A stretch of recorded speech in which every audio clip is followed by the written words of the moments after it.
Jesus Cristo, segundo escreveu Mateus, capítulo 20, aliás, capítulo 19, versículo 16. Mateus 19, versículo 16. Glória ao nome do Senhor Jesus. Mateus capítulo 19, a gente começa a ler no versículo 16, a palavra do Senhor Jesus. Amém, queridos? Amém. A palavra do Senhor diz assim: eis que se aproximando-se dele um jovem, disse-lhe: ó mestre, que bem farei para conseguir a vida eterna? E ele lhe disse: por que me chamas de bom? Não há bom, senão um só, que é Deus. Se queres, porém, entrar na vida, guarda os mandamentos. Disse-lhe ele: quais? E Jesus lhe disse: não matarás, não cometerás adultério, não furtarás, não dirás falso testemunho, honra o teu pai e a tua mãe, e amarás o teu próximo como a ti mesmo. Disse-lhe o jovem: tudo isto tenho guardado desde a minha mocidade. O que ainda me falta? Disse-lhe Jesus: se queres ser perfeito, vai e vende tudo quanto tens, dê aos pobres, e terás um tesouro nos céus. Então vem e segue-me. E o jovem, ouvindo essas palavras, retirou-se triste, porque possuía muitas propriedades. Então disse Jesus aos seus discípulos: em verdade vos digo que é difícil entrar um rico no reino dos céus. E outra vez vos digo que é mais fácil passar um camelo pelo fundo de uma agulha do que entrar um rico no reino de Deus. Seus discípulos, ouvindo isso, admiraram-se muito, dizendo: então quem pode se salvar? E Jesus, olhando para eles, disse-lhes: aos homens isso é impossível, mas a Deus tudo é possível. Amém. Tome seu lugar, o seu santo, por gentileza. Glória a Deus, glória a Deus, aleluia.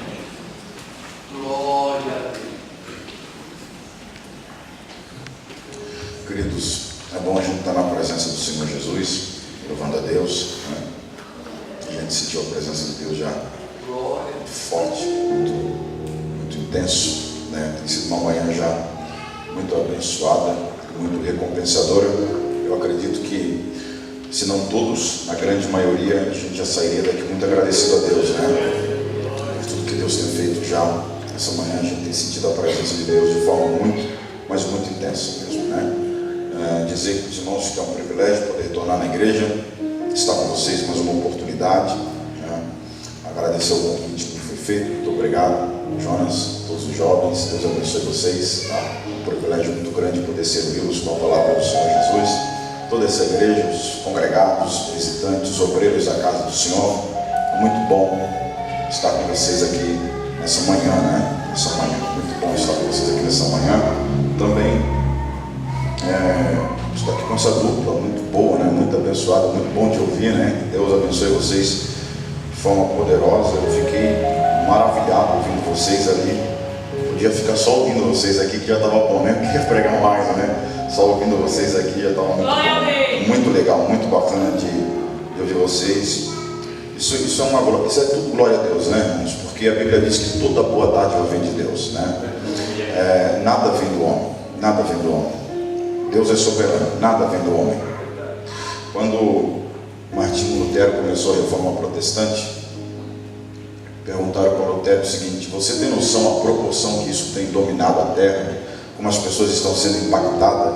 Você tem noção de tudo que você está fazendo? Ele disse: eu não fiz nada, eu apenas preguei a palavra e a palavra fez tudo.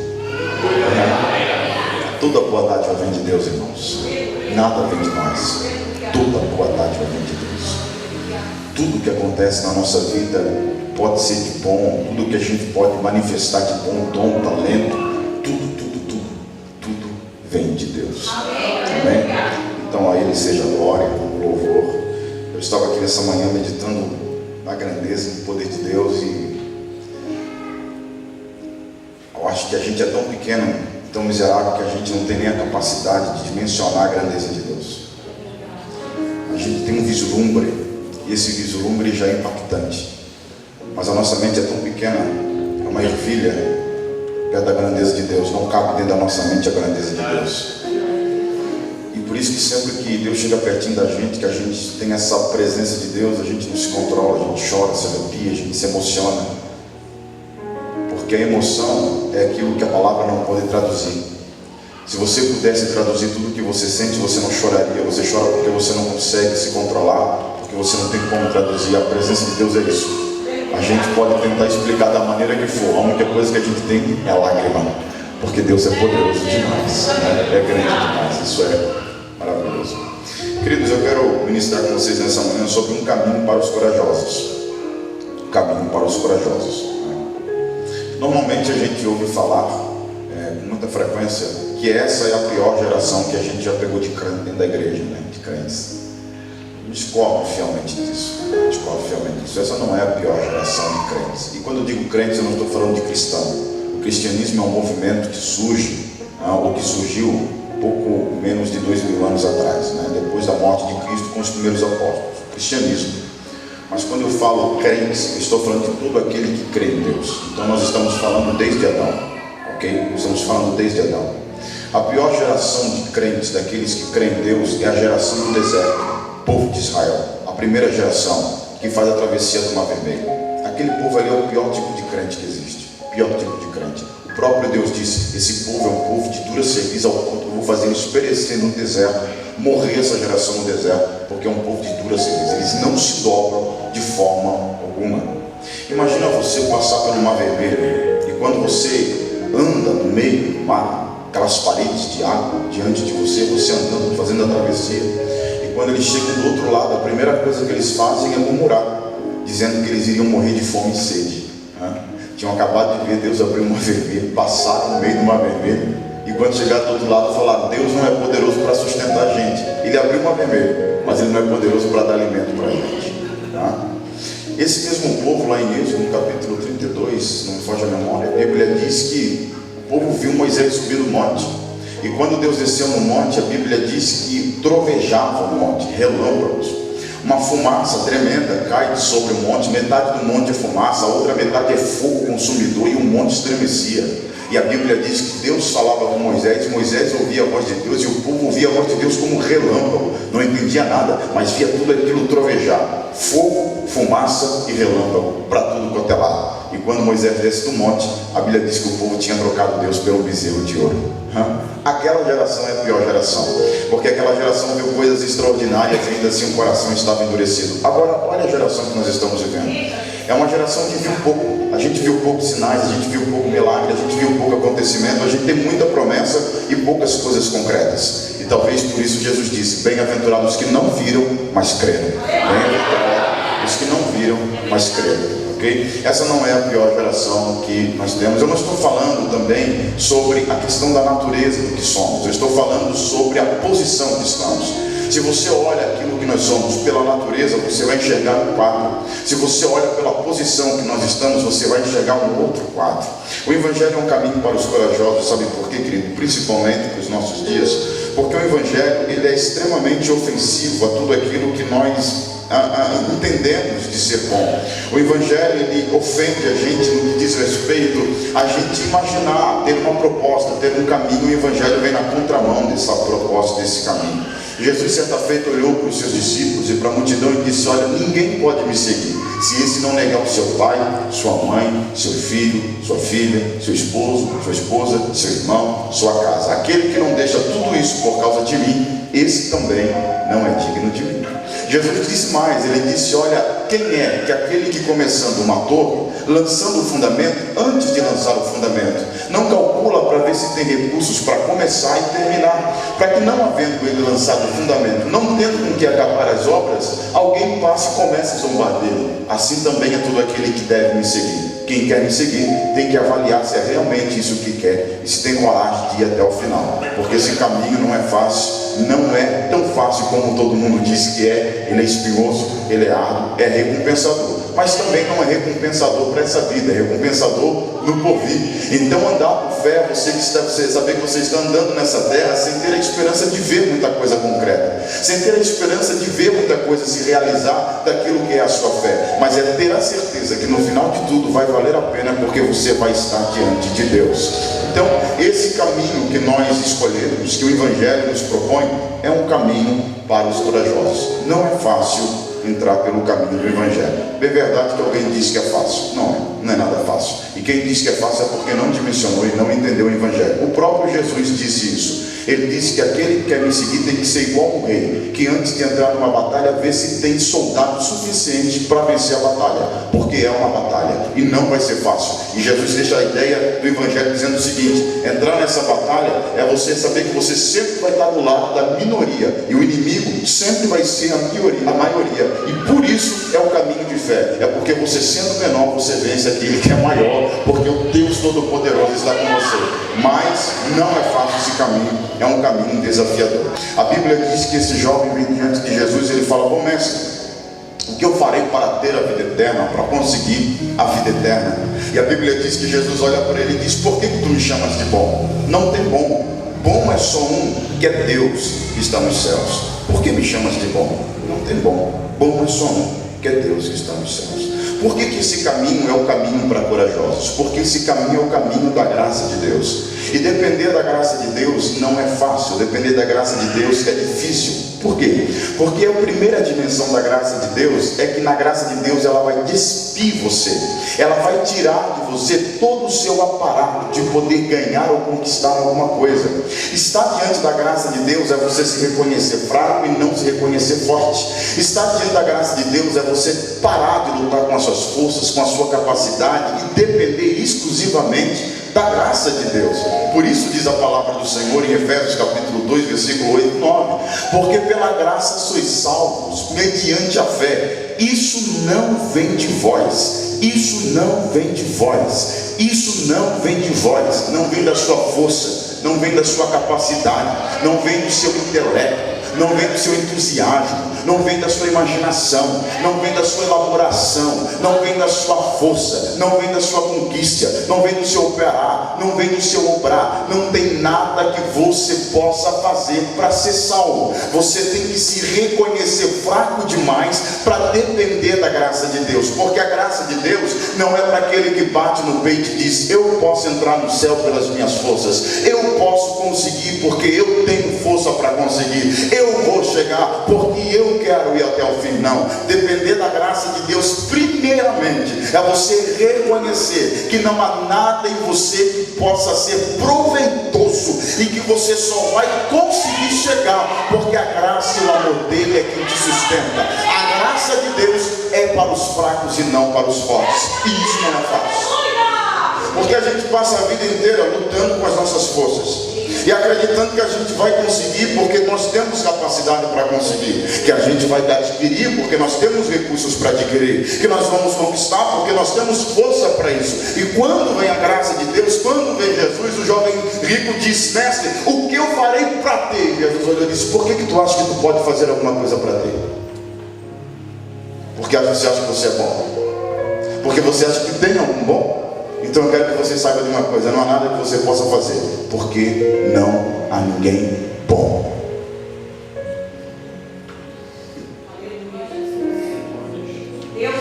Em segundo aspecto, a graça de Deus, ela é um grande desafio, porque a graça de Deus, ela faz uma desconstrução da minha autoavaliação que eu tenho de mim mesmo. Ela desconstrói a avaliação, a imagem, a caricatura, a forma que eu construí, o ideal que eu tenho acerca de mim mesmo. João Calvino, nas suas Institutas, ele fala uma coisa que é extraordinária. Ele diz que todo homem, pela sua incapacidade que ele tem de fazer uma autoavaliação de si mesmo, deveria ser levado a dois pressupostos. Primeiro, a humildade, de reconhecer que ele não tem capacidade de conhecer a si mesmo. Segundo, ele deveria ser levado a uma desconfiança acerca de si mesmo, daquilo que ele conhece acerca de si mesmo.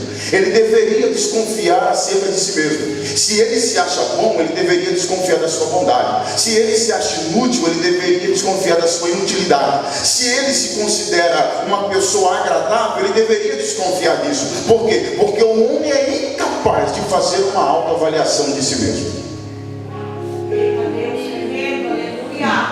A Bíblia diz que Jesus olha para os seus discípulos na última ceia e diz: olha, essa noite o pastor será o ferido e as ovelhas ficarão dispersas. Eu serei ferido e todos vocês me abandonarão. Aí o Pedrão olhou para Jesus e disse: ah, Senhor, todos podem te abandonar, eu jamais te abandonarei. Sabe o que Pedro está falando? Eu me conheço melhor do que o Senhor me conhece. tinha acabado de dizer: todos vocês me abandonarão. E Pedro está dizendo: não, Senhor, o Senhor acha que eu vou te abandonar, mas eu não vou te abandonar. Eu me conheço melhor do que o Senhor me conhece. Aí Jesus olhou e disse: ah, Pedro, eu fiz uma avaliação geral, agora eu vou fazer uma avaliação pessoal. Já que tu acha que tu nunca vai me abandonar, então eu quero te saber de uma coisa: ainda essa noite o galo não terá cantado e tu já terás me negado 3 vezes.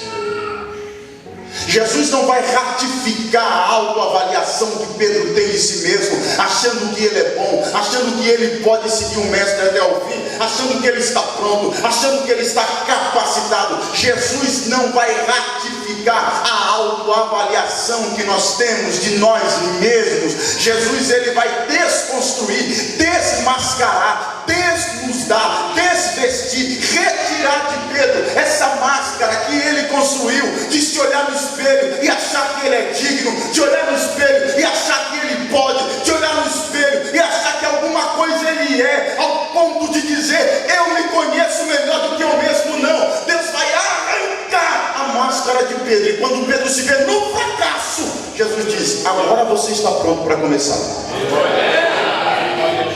O homem só está pronto para começar quando ele fica no fracasso. Deus ama o homem no fracasso. Deus ama quando você fracassa, porque quando você fracassa, você vê que você é pecador demais para se considerar santo demais. Deus ama quando você fracassa, porque é no fracasso que você tira a máscara e você olha no espelho e você diz: essa daqui é a minha verdadeira face, esse aqui é o meu pecado, esse é o homem que eu sou.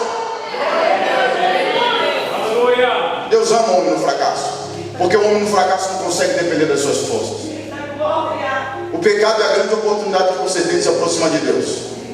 Irmão José, isso é uma heresia. Leia a Bíblia, é o que Paulo diz: miserável que eu sou, quem me livrará desse corpo mortal? Eu sou um mero pecador. Toda vez que você se deparar com o seu pecado, se olhar no espelho e ver quem verdadeiramente você é, meu irmão, você está pronto para começar. Essa é a mensagem da graça de Deus. A mensagem da graça de Deus é: você é fraco. E por isso eu disse que quando você avalia pela nossa posição, nós não somos a pior geração de crentes. Mas quando você avalia pela nossa natureza, nunca houve uma geração melhor ou pior. Estamos todos na mesma prateleira, todos pecadores.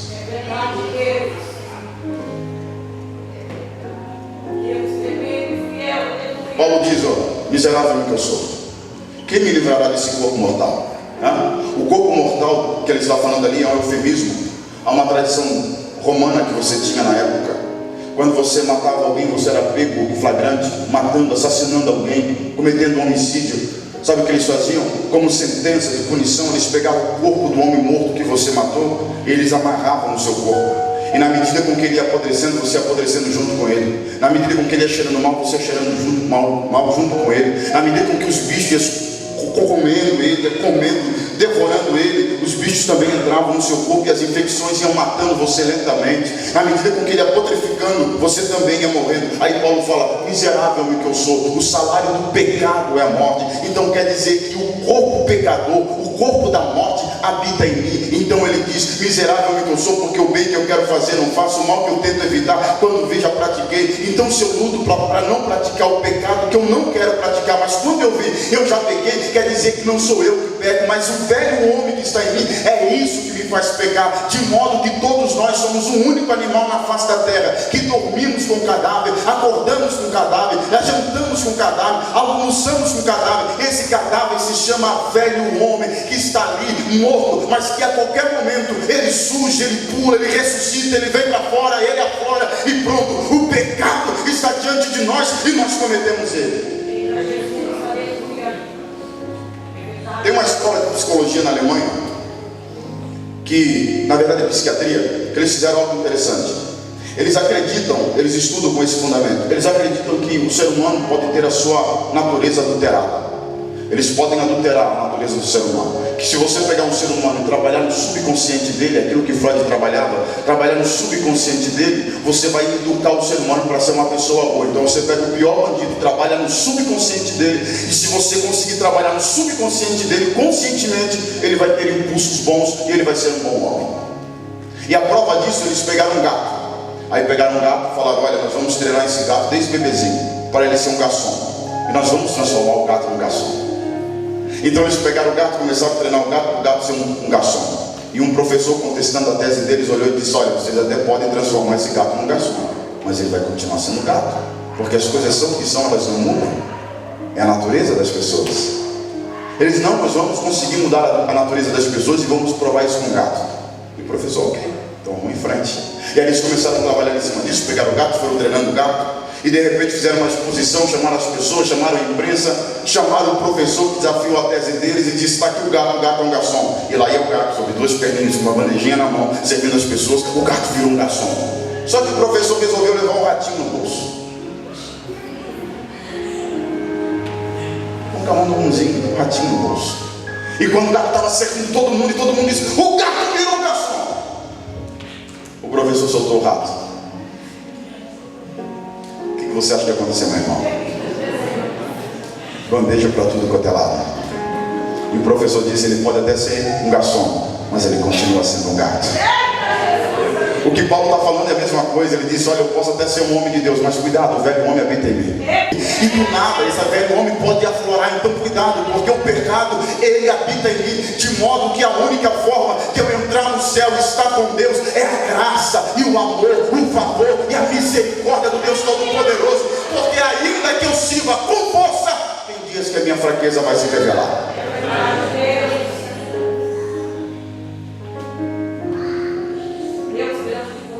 Isso é a graça de Deus. Quando você entende a graça de Deus, você para de julgar as pessoas, porque você percebe que o pecado não é uma questão de prática, é uma questão de natureza. Você pode até não fazer, mas você é. E o fato de não fazer não inibe o fato de você ser.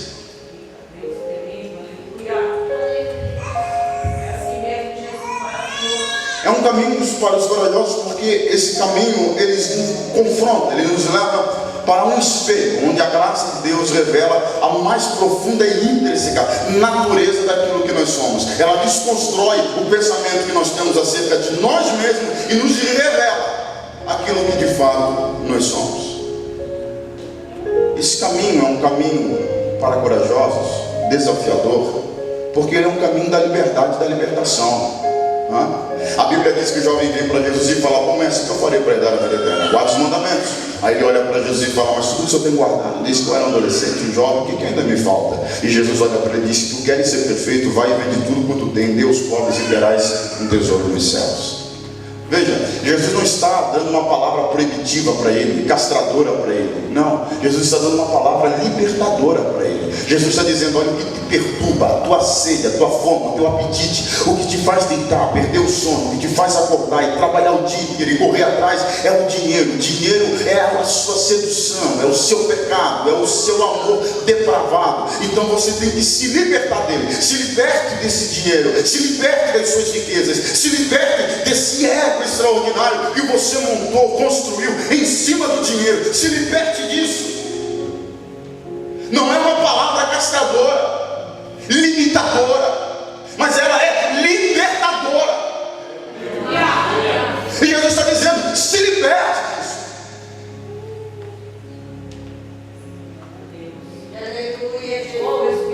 É o caminho da libertação.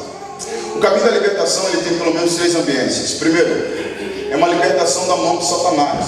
Cristo nos arrebata, nos tira de lá, amém? Ele nos tira do poder do mal, ele nos tira da mão de Satanás, ele nos tira de lá e nos liberta dele. A segunda ambiência da libertação é uma libertação pessoal, uma libertação de nós mesmos. Aliás, eu diria que essa é a libertação que menos nós praticamos dentro da igreja. As pessoas vêm para a igreja e são libertas de demônios, mas elas têm dentro de si e fazem de si o seu próprio demônio, fazem do seu ego o seu próprio demônio. Existem 2 demônios, queridos, que você não pode lutar contra. Aliás, você pode até lutar contra, mas você vai ser vencido. Primeiro é o seu ego. Segundo é quando Deus se torna o seu demônio. Irmão José, em que aspecto? Quando a igreja luta contra Satanás, quando Satanás é o demônio da igreja, é fácil, você repreende, resiste, ele vai embora. Mas quando Deus desce para guerrear contra a igreja, aí fica difícil, meu irmão. Quando Deus desce para guerrear contra o povo de Israel, aí fica difícil. Aí Jó diz o seguinte: quem é que pode contra as tuas vontades. Pois quando tu queres, quem é que pode fazer tu voltares atrás? A pior coisa que existe na vida do homem não é quando Deus repreende o homem, quando Deus castiga o homem. A pior coisa que existe na vida do homem é quando Deus se torna indiferente ao homem. Quando Deus ficar indiferente a você, meu irmão, não tem o que você fazer. Você pode chorar, você pode vir aqui, buscar, clamar, fazer o que você quiser. Se Deus se tornar indiferente a você, não há o que você possa fazer. A grande libertação que nós precisamos não é da mão de Satanás, porque isso Cristo faz de forma instantânea. A grande libertação que nós precisamos é a libertação do nosso ego, porque fazemos do nosso ego o nosso próprio demônio. Como assim, irmão José? Sabe como é que é? São pessoas que são assim. Alguém pede para ela fazer alguma coisa, então ela avalia, deixa eu ver se vale a pena fazer assim ou não. Aí ela vai calculando, imaginando. Se no final ela vê que ela vai ser aplaudida, ela faz. Se ela vê que no final ninguém vai reconhecer ela e que ela não vai aparecer, então ela não quer fazer. Por quê? Porque tudo que ela faz, ela não faz porque ama alguém. Tudo que ela faz porque aquilo satisfaz ela, satisfaz o ego dela. E ela sabe que no final o maior beneficiário vai ser ela própria. Então ela faz não para alguém, ela faz para ela mesma. É aquilo que a Bíblia chama amantes de si mesmo. Ou você acha que não tem gente que é pastor, porque ser pastor vai descer? Ou você acha que não tem gente que canta, que prega, porque fazer isso faz ele se sentir bem? Não, Paulo fala isso. Há quem pregue por dinheiro, há quem pregue por vanglória, há quem pregue por vaidade, há quem pregue por tudo quanto é tipo de coisa, quando na verdade a única coisa que nós deveríamos ter é fazer para louvar e engrandecer o nome do Senhor Jesus. Se você acha que eu estou exagerando, abra o Facebook hoje à noite, depois do culto, e comece a procurar todos os congressos que foram feitos ao nosso redor, e você vai ver cantores e pregadores colocando lá: essa noite nós estivemos em tal lugar, tantas almas para Jesus, tantos batizados, e o Senhor fez coisas extraordinárias. E ele bota um pedaço dele pregando, ou dele cantando, e mostrando que quando ele pregou, que quando ele cantou, uau, o cara é o máximo.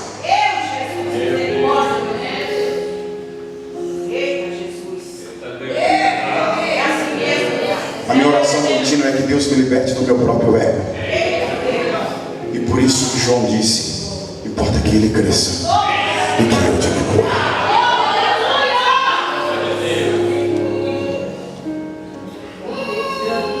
A terceira bênção da libertação: primeira, a libertação do mal; segunda, uma libertação de nós mesmos; terceira, é uma libertação de Deus, inclusive a libertação de quem nos libertou.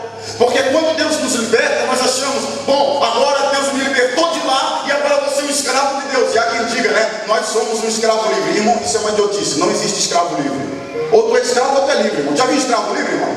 Não existe. Ou tu é escravo ou tu é livre. Não, Fábio. Escravo livre. Não existe, irmão. Ou tu é escravo ou tu é livre.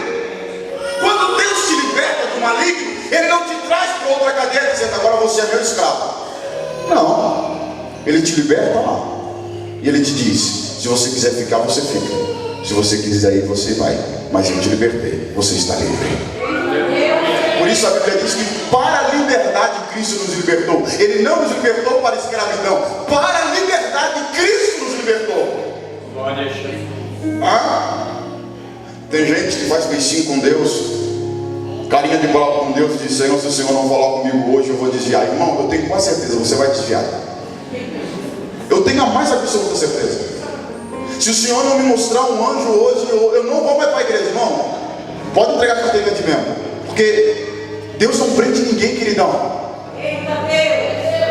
Os discípulos olharam e falaram: mestre, a multidão está indo embora, chama eles. Jesus olhou e disse: deixa eles ir embora, se vocês quiserem ir junto, podem ir embora também, não tem problema. Ele não fecha a porta para ninguém. Quer ir lá e quer ficar, fica. Irmão, Deus criou o mundo, não te pediu nada. Deus criou o homem, Deus não pediu nada para o homem. O homem se rebeliou de Deus e Deus deu o filho dele para reconciliar o homem junto dele, irmão. Tu acha que Deus ainda vai segurar o homem? Jesus disse em João capítulo 10: eu sou bom pastor. Aquele que vem a mim entrará e sairá e encontrará passagem. Entrará e sairá.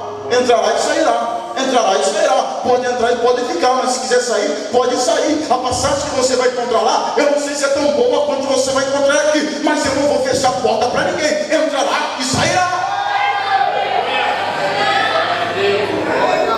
Porque Deus não quer ninguém servindo a Ele por medo, por ganância ou por culpa. Deus quer que as pessoas sirvam Ele por amor. E se Ele escraviza alguém, se Ele segura alguém, se Ele fecha a porta para alguém, isso não é amor, é escravidão. E quem faz isso é Satanás, não é Deus. É por isso que a nossa mensagem não deve ser a mensagem do medo, não deve ser a mensagem da culpa, e também não deve ser a mensagem da ganância. Deve ser puramente a mensagem da graça, do amor, do perdão e da misericórdia de Deus. Ensina uma geração o medo, ensina uma geração a ganância, ensina uma geração a culpa, e você terá pessoas, não vendo a hora de abandonar a Deus. Revela às pessoas o amor de Deus, e elas nunca vão querer sair da presença de Deus. Conhecemos o amor de Deus, nós não queremos trocar Ele por nada, porque Deus não quer que ninguém fique ao lado dele por culpa, por medo, por ganância. Deus quer que as pessoas estejam com Ele puramente por amor. Não existe nada nesse mundo maior do que o amor que você possa sentir por Deus e o amor que Deus sente por você. E essa é a maior relação de amor que pode existir na face da terra. O amor, a simbiose perfeita que existe entre você e a pessoa do Espírito Santo. O amor é o medidor, o termômetro da sua espiritualidade. Preste atenção, irmãos. Preste atenção. Preste atenção, irmãos. Às vezes vem alguém, o cara levantou o paralítico. A espiritualidade desse cara é grande, meu. O cara transportou um monte daqui para lá. O cara andou sobre as águas, o cara fez milagres. Esse cara é um cara espiritual. Paulo diz que não. 1 Coríntios capítulo 13 ele disse: vocês acham que o dom é coisa maravilhosa? Vocês acham que os dons são coisas poderosas e extraordinárias? Eu vou mostrar um caminho mais excelente para vocês. Paulo, que pode ser maior do que os dons de operar maravilha? É o dom do amor. Aleluia! Como assim, Paulo? 1 Coríntios capítulo 13, versículo 13. Porque agora restam a fé, a esperança e o amor. E desses três qual é o maior? Desses três qual é o maior? Desses três qual é o maior? O amor. Sabe por quê, querido? Porque a fé acaba. A fé vai acabar. Um dia nós não iremos mais precisar de fé. A esperança também vai acabar. Nós não vamos mais precisar de esperança. Mas o amor não acaba nunca. A fé acaba porque a Bíblia diz que a fé é o firme fundamento das coisas que não se veem. E quando os nossos olhos espirituais se abrirem, nós vemos Deus como Ele é. Ninguém mais vai precisar de fé para crer nele, porque os nossos olhos o verão. Não necessitaremos mais de fé, porque a fé vai acabar. A esperança também acaba, porque esperança vem do verbo grego esperançar, esperançar de esperar. E aquele que nós estamos aguardando esperar, quando Ele vir nos arrebatar, a nossa espera acaba, a esperança acaba, a esperança também acaba. Mas o amor, ele não acaba nunca. Por amor nós iremos no céu, no amor estaremos com Ele, por amor adoraremos a Ele, em amor nós viveremos com Ele. Tem alguém nessa manhã que pode adorar a Deus pelo amor dEle, glorificar a Deus pelo amor dEle, exaltar a Deus pelo amor dEle? Nada na sua vida é maior do que o amor de Deus. Nada na sua vida é mais salvador do que o amor de Deus. Nada na sua vida é mais poderoso do que o amor de Deus. O amor é mais poderoso do que a unção. O amor é mais poderoso do que o poder. O amor é mais poderoso do que a virtude. O amor é mais poderoso do que os dons. O amor é mais poderoso do que qualquer outra coisa. O amor é poderoso.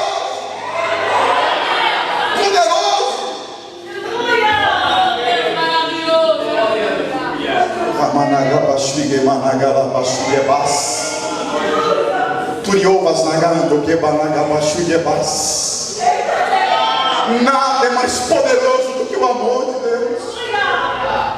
Nada te sustentará mais do que o amor de Deus. Deus grande, poderoso, aleluia.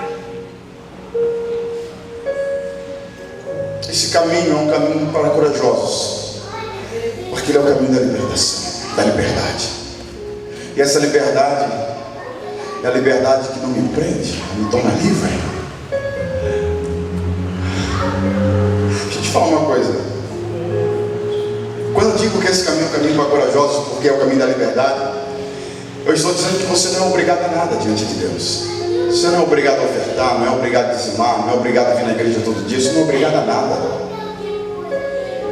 A única coisa que te faz vir aqui é o amor. E se você vem aqui por qualquer outro motivo, ou entrega o seu dízimo por qualquer outro motivo, você é um covarde. Você não entendeu nada. Você está raso.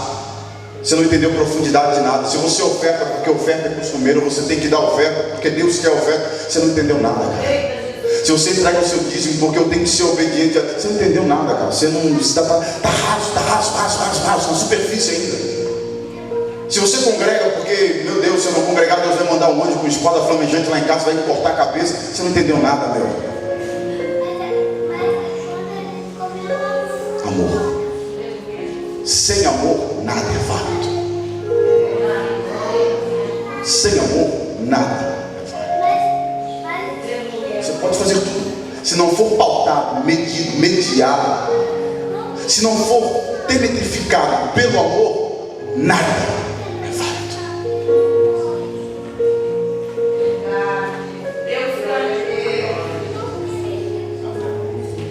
Eu não sei mais. O que nos falta não é fé. Fé nós temos. Não é poder. Poder também nós temos. Nos falta amor. Eu não estou nem falando de amor próximo. Estou falando de amor por Deus. Ainda tem pessoas escravas servindo a Deus, porque servem a Deus por medo. Tem pessoas que, se Deus olhasse para ela hoje e falasse assim: pode ir, cara, aproveita o mundo, eu não vou te cobrar nada, elas iriam agora mesmo. Esse é o caminho para corajosos, porque é o caminho que não te prende, te faz livre e diz: se você quer ficar, fique por amor. Esse caminho é um caminho para corajosos, porque esse caminho é o caminho que nos faz desagalhar do nosso ego e nos faz se vestir, se encher daquele que está diante de nós. Aí sim é também o amor pelo próximo. Jesus olha para ele e diz: vende tudo que tu tens e dá aos pobres. Tudo que tu tens e dá aos pobres. Tudo que você tem e dê aos pobres. O que Jesus está falando? Tem muito pobre em Israel clamando o socorro de Deus. Então você vai ser a resposta de Deus para aquele que está clamando. Vende tudo que tu tem e dá para eles a resposta de Deus. Irmãos, deixa eu falar uma coisa aqui para vocês. Às vezes a gente olha assim e a gente testemunha na igreja. E não é errado testemunhar, fica à vontade para fazer isso, quantas vezes você quiser fazer, não é errado. Mas a gente fala: poxa, Deus me deu uma casa, Deus me deu um celular, Deus me deu uma bicicleta, Deus me deu uma moto, comprei um carro. E a gente testemunha, um emprego, é uma maravilha, é uma bênção. O que a gente não pode fazer é se alienar. Eu não sei como a gente consegue testemunhar com um sorriso de cá e cá e não perguntar por que lá na África tem gente que é mais crente do que a gente. Enquanto a gente faz 2 horas de culto, lá eles fazem 5 horas de culto. E tem gente sabendo que quando chegar em casa vai encontrar o filho fome, às vezes quase morrendo de fome. E a gente não para para perguntar: por que o Deus Todo-Poderoso dá emprego, dá casa, dá carro aqui e não é capaz de dar pelo menos um prato de comida lá? Bom, uma coisa está errada. Você percebe como a gente não para para pensar no Evangelho, não? Sim, a cara de assustado que muitos olham aqui agora dizendo: uau! Sim, é porque a gente não para. A gente ainda é escravo do nosso ego. E a gente come, a gente faz culto, a gente testemunha, a gente recebe as coisas de Deus e às vezes somos ingratos, porque a gente não para fazer esse tipo de comparação. Será que Deus poderoso aqui não é poderoso para fazer lá? E eu direi para vocês: é. E por que não faz? Porque nós somos negligentes. Em que sentido? O jovem rico, Jesus fala: tu está cheio de dinheiro, cara, e tu precisa de uma libertação. Sabe qual vai ser a tua libertação e a tua missão? Vende tudo que tu tens e dê aos pobres, porque a resposta de Deus que o pobre está clamando está nas tuas mãos. Então quando o povo da África clama a Deus, Deus manda socorro, manda ajuda. A ajuda de Deus cai no Brasil, para o Brasil enviar para lá. Mas o que a gente faz? A gente negligencia. E aí a gente coloca tudo na conta de Deus. E a gente não entende que tudo que vem de Deus para a nossa vida não é nosso. Tudo que vem de Deus para a nossa vida serve um propósito. A tua casa tem que servir o propósito do reino de Deus. Seu casamento tem que servir o propósito do reino de Deus. Sua vida tem que servir o propósito do reino de Deus. Porque se a sua vida não for mediada pelo propósito do reino de Deus, a sua espiritualidade é em vão. Você percebe isso? Você percebe que o exemplo que eu dei da África aqui não é algo que amanhã você tem que viajar para a África e entregar tudo que você tem lá. Você percebe? Não. Mas o que eu estou falando é, você precisa ser resposta de Deus para alguém. Em nome de Jesus. Que a sua voz, ela tem que servir o propósito do reino de Deus. Sua saúde tem que servir o propósito do reino de Deus. Seu intelecto tem que servir o propósito do reino de Deus. Você entende que quando você não para estudar a Bíblia, para ler, para entender, para compreender, você está negligenciando o propósito do reino de Deus. Você percebe que quando você gasta a sua inteligência em coisas desse mundo, que perecem nesse mundo, e você gasta toda a sua inteligência, toda a sua força, todo o seu intelecto, toda a sua saúde em coisas que são desse mundo, você está servindo um propósito banal, querido. Mas quando você para ler, para entender, compreender, ampliar sua inteligência a fim de servir o propósito do reino de Deus, você está cumprindo ao propósito da sua existência.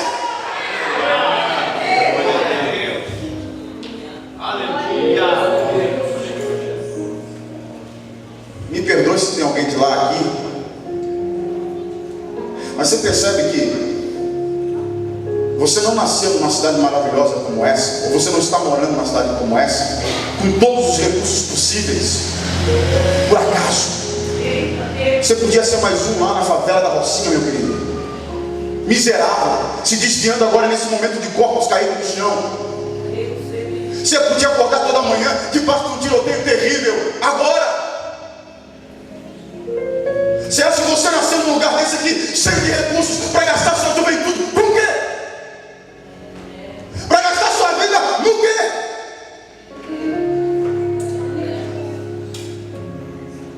Meu Deus.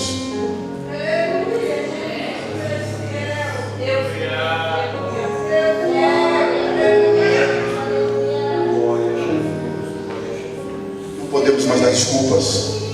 Eu não sei falar, aprenda a falar em nome de Jesus. Faça um curso. Não sei pregar, aprenda a pregar, vai ler a Bíblia. Não sei cantar, vai se aprimorar. Não sei liderar, vai buscar aprimoração. Não sei pastorear, aprenda. Mas não gaste a sua vida em coisas que não são boas. Por quê? Porque a Bíblia diz que Deus pedirá conta até das nossas palavras ociosas. Imagine das nossas forças, do nosso recurso, do nosso intelecto e da nossa saúde. Em nome de Jesus, em nome de Jesus. E planta coragem no teu coração e cumpra a missão que Deus tem sobre a tua vida. Cumpra o propósito do reino de Deus.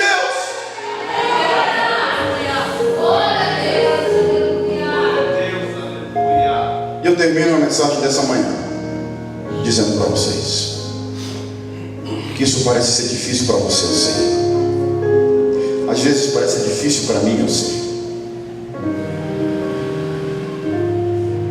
Porque esse caminho é o caminho da improbabilidade, mas não é o caminho do impossível. Porque quando se tem Deus, pode ser improvável, mas nunca é impossível. É impossível para os homens, mas diante de Deus tudo é possível. Se coloque de pé em nome do Senhor Jesus.